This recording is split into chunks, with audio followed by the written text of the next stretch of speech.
So you're fast. That feels like an oversimplification. Speed, glorious speed, has proven to be one of the best superpowers one could ask for. Yeah, it usually comes with a metabolism that requires you to eat like 40 pizzas a day, but who doesn't do that on a Friday night anyway? But there's always one huge looming question about speedsters, and that's always just who is the fastest? Well, that's what I want to talk about today. So let's zoom through some of the best superhero speedsters of all time to see who inches ahead of the pack. Let's get started right now. And that's my cue. Bye-bye.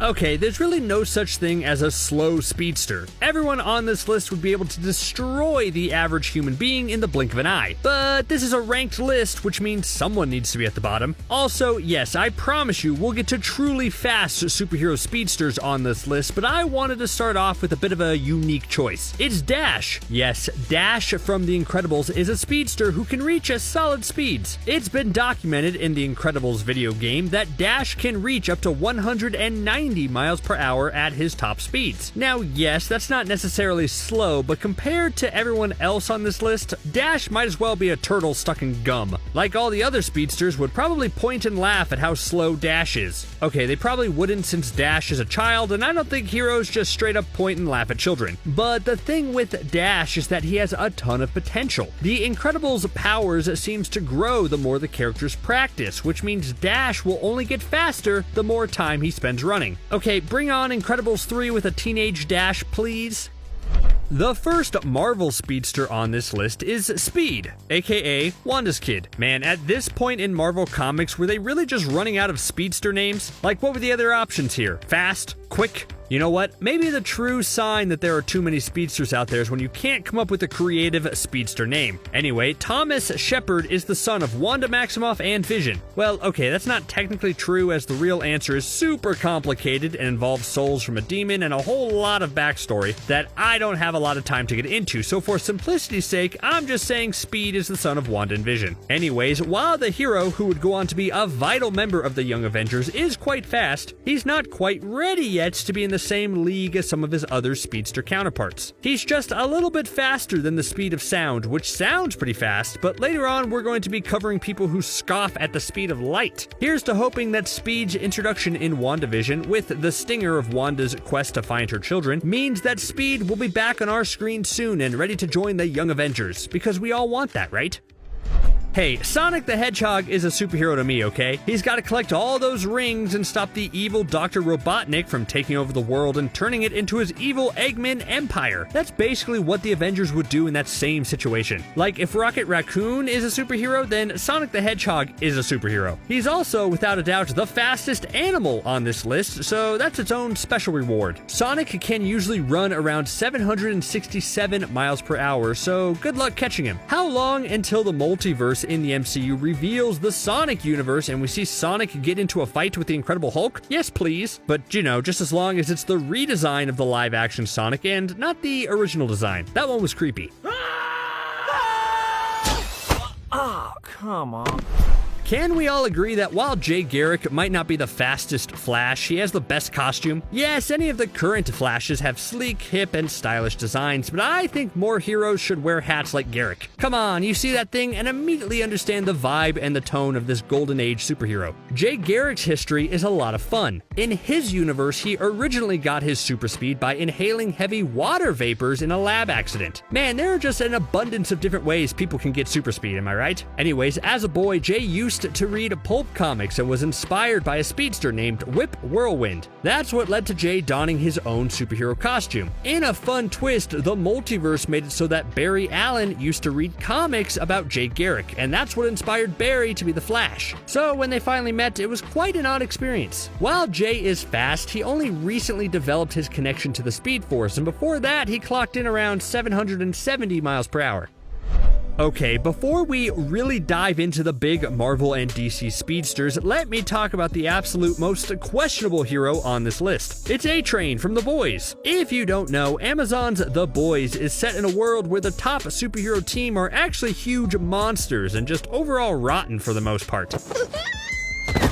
One member is known as A-Train, and his biggest claim to fame is that in the opening few minutes of the show, A-Train accidentally runs through a civilian and turns her to goo. Is he remorseful? Nah, not really, as he's a little hopped up on Compound V, which is the substance that gives people their superhuman abilities, to notice. A-Train is a hero, and I use that term loosely here, that is desperate to stay on top no matter what. He's been constantly afraid in the past of a newer, younger, faster superhero rising up and taking his spot on the 7. Hey, just because you're fast doesn't mean there aren't faster people out there. It's been said that A-Train can reach speeds up to 1,000 miles per hour, and he would have to ingest a lot more Compound V before he could even be in the same league as the big dogs on this list. When you're afraid of hitting your top speed out of fear that you're going to rip the world to pieces, then yeah, I say you belong on this list. The comic series Cyberforce was published in the 90s and focused on a group of mutants who were experimented on by the evil corporation known as Cyberdata, who fused the main characters with cybernetic implants to enhance their abilities. They soon escaped and banded together to form Cyberforce with the goal of stopping Cyberdata once and for all. That's where Velocity comes in. Velocity can run at speeds close to 10,000 miles per hour. Now you might be asking, hey, floating CBR voice, how does someone run that fast without burning up into a crisp? Well, when she was experimented on by Cyberdata, they implanted her with layers of Kevlar underneath her skin in order to avoid friction burns. I know that Hollywood doesn't necessarily like to invest in new things, but if someone wanted to make a Cyberforce movie, I wouldn't be mad at it. Okay, now this is a name you'll definitely recognize. It's Quicksilver. Okay, quickly, when I say Quicksilver, whose face pops into your head? Evan Peters or Aaron Taylor Johnson? I mean, not even close, right? Evan Peters had such a scene-stealing role in the X-Men franchise that they had to write out the MCU version. You didn't see that coming? Okay, that's not exactly what happened, but after Days of Future Past delivered such an epic version of Pietro, it felt like the MCU went, well, we're not gonna top that, and filled their version with bullets. Anyways, the Quicksilver character has a long history in the comics and has been the subject to quite a few backstory changes. At first, he was said to be a mutant along with his sister, with their father being Magneto, but that has since been altered to where the two were given powers by the High Evolutionary. Whatever the backstory is, Quicksilver's fast. It's said that he can run on average around 2,050 miles per second, which is faster than the speed of sound, but not quite the speed of light. Though he has done things in the past like run so fast he outran a radio wave, and that's pretty impressive. He also has a sleek and groovy costume, which isn't necessarily important for his speed, but I thought it was worth a mention. As awesome as it is to be a speedster, it clearly comes with a few downsides. Like, yes, it's truly amazing to zip around the world in the blink of an eye, but I've already discussed some downsides like Velocity being afraid to break Earth by running too fast, or A-Train accidentally running through people, so there are definitely some drawbacks. So that brings us to Stanley Stewart, aka the proclaimed world's fastest mortal, aka the Blur. Now, there are a few different versions of Stewart running around, literally, but I like the version that was highlighted in the Heroes Reborn miniseries. In that, this version of Stanley Stewart runs incredibly fast, but also has trouble focusing on anything for an extended period of time. And really, if there were speedsters, this is exactly how those minds would work. On top of that, Stewart always needs to be moving or be active. He's described his attention span as a hummingbird on drugs, so you know he's just jittery all the time. Plus, he has a tendency to accidentally travel back in time and relive some of his old fights. Would you travel back in time to see yourself get punched in the face? I'd try to avoid that. Bart Allen has a fascinating backstory. Originally, he was born in the 30th century as the child of Don Allen, descendant of Barry Allen, and Melanie Thawne, descendant of Eobard Thawne, aka the Flash's greatest enemy. Those family dinners must be a little awkward. Bart was born with super speed, and that presented its own series of problems. His accelerated metabolism made his body age rapidly, so when he was 2 years old, he looked 12. He was placed in a virtual reality machine which created a simulated world for him, but when that wasn't working, that's when he went back in time and met up with his distant family. There are other versions of Bart, as there are with any major character at this point, but I think this backstory just rules. Throughout most of his career, he was the sidekick to Wally West, and speed-wise, yes, he was fast, but he's never really been seen as consistently faster than any of the other major speedsters. And he should be wary. Originally, he took the name Impulse for himself, but later it was retconned that Batman actually gave him that name as more of a warning. Speedsters can tend to be quick-thinking and impulsive when it comes to fighting, and no one exemplifies that more than Bart Allen.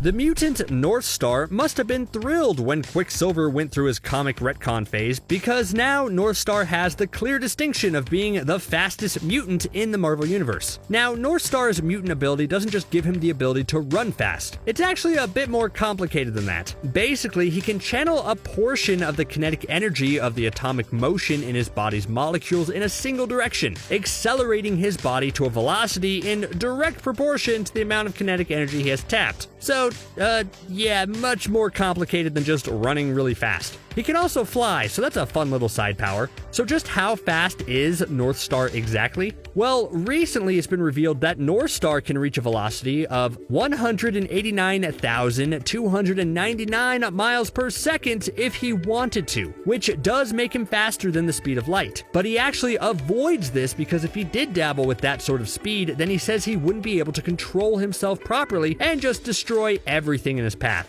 I think it takes a really powerful character to admit that their top power might be too dangerous for them to handle.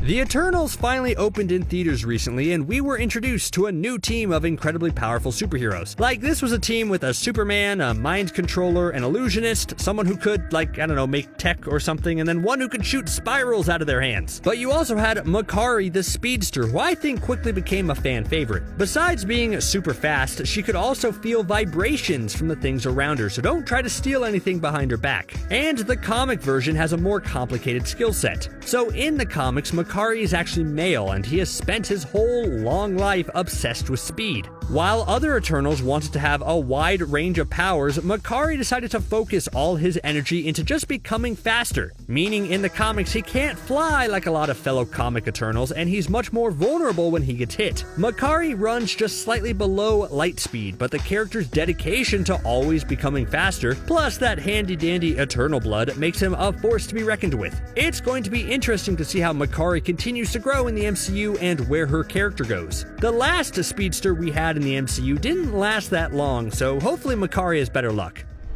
Okay, I know this list has been all heroes up until now, but there's one particular evil-ish speedster that I just really wanted to mention. It's Black Racer. He's a physical manifestation of an aspect of death who was once captured by Darkseid himself and forced to work under the Lord of Apocalypse. And here's why I wanted to discuss this character. The reason he's a speedster and is able to move at the speed of light is because he uses a pair of skis. Like, isn't that just a little hilarious? Imagine the Grim Reaper coming to greet you, and he arrives with equipment that makes it look like he's out on his way to a winter vacation in the mountains somewhere. You'd probably laugh at him. Well, actually, you probably wouldn't laugh for long, since this speedster has the ability to basically touch you and make you, not alive anymore. So this is the last speedster you want to play tag with.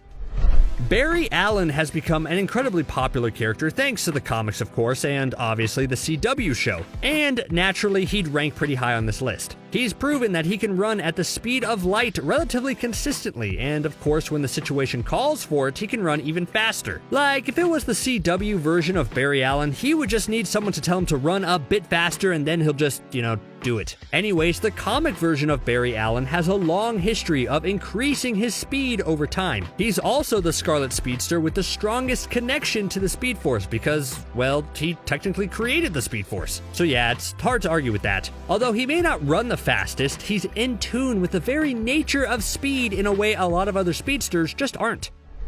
So in the Marvel Comics, there are a series of supreme beings called the Elders, and they've basically been around forever. In the MCU, we've met two of them, the Collector and the Grandmaster. Well, now I'm going to talk about another one who could be introduced down the line, and that's the Runner. And throughout the last few billion years, give or take a few thousand or so, the Runner has strived to become the fastest being in the Marvel Universe. He can achieve absolute speed, which means his maximum velocity is essentially limitless. And he likes to host galactic marathons against other speedsters to prove he's the fastest. At one point, he had the Space Stone, the thing Thanos wanted, and that amplified his powers so much that he often could arrive at a place before knowing that's where he was going, essentially going faster than his own thoughts. Yeah, that's pretty fast.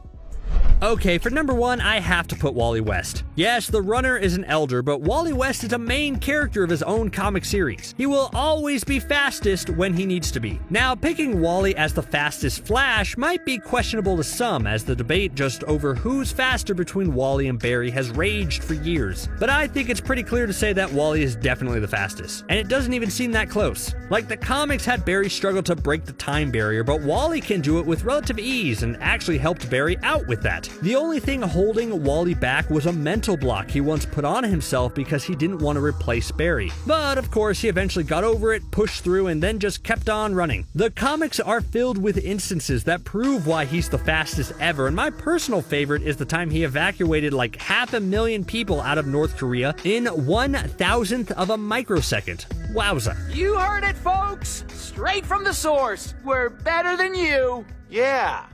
Wait, no!